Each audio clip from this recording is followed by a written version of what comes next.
دوستو یہ جو عبادتیں ہیں نا اس میں اخلاص چاہیے، خالص، ریاکاری نہ ہو، دکھاوا نہ ہو۔ کئی دفعہ دیکھا ہے اسی مسجد میں نوجوان بیٹھتے ہیں اعتکاف میں، بس وہ اعتکاف والی رات، وہ عید والی رات آتے ہیں، بڑے ہار شار وہ گھر والے اور بڑے بڑے پروٹوکول سے اس کو لے کر جاتے ہیں، بس وہ 10 دن تو اس نے گزار دیے، عید والی رات وہ نماز ہی نہیں پڑھتا، پھر بس وہ آتے ہیں ہوں چھٹی، اللہ خیر، اس کا کوئی فائدہ نہیں، پھر وہ نہ آئے اعتکاف میں نہ بیٹھے،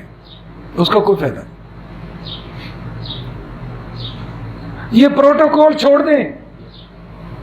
ریاکاری ختم ہونی چاہیے۔ اس کے دل جب آپ آتے ہیں اس کو بڑے اہتمام سے لینے کے لیے، بڑے ہار شار اس کے گلے میں ڈالتے ہیں، اور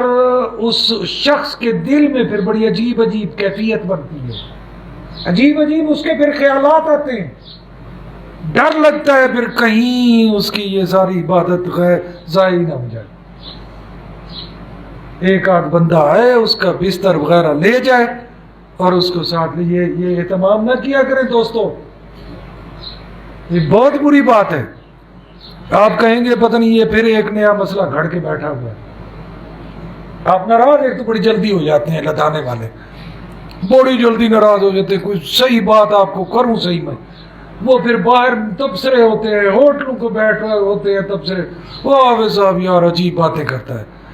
یار میں آپ کے بھلے کی بات کر رہا ہوں۔ ابھی میں آیا مسجد میں تو مجھے پتا چلا آج 2 نوجوان بیٹھے ہیں اس مسجد میں، اللہ تبارک و تعالیٰ ان کی اس کاوش کو قبول فرمائے، اور بیٹھنے کا حق تو ہمارا تھا سفید بالوں والوں کا، تو توبہ تو ہم نے کرنی ہے نا، ہم نے بہت گزار بیٹھے، پتہ نہیں کیا کیا کر بیٹھے۔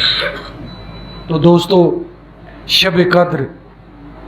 2 راتیں گزر چکی ہیں تاک، اب اللہ بہتر جانتا ہے، گزر گئی تو پھر گزر گئی، اور یہ 3 راتیں اور ہیں،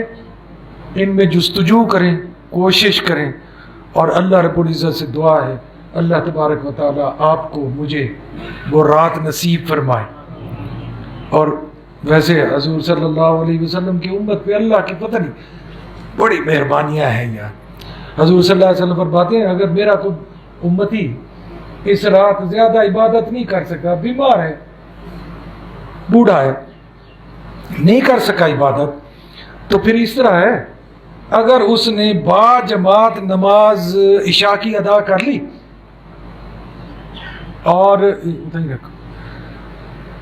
اور پھر سو گیا،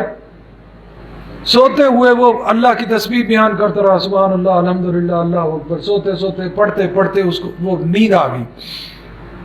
اور پھر اس نے صبح کی نماز بھی باجماعت ادا کر لی، تو حضور صلی اللہ علیہ وسلم فرماتے ہیں وہ شخص یوں سمجھے کہ میں نے ساری رات اللہ کی عبادت کی ہے۔ یار اس سے بڑا اور او یار 100 کی وے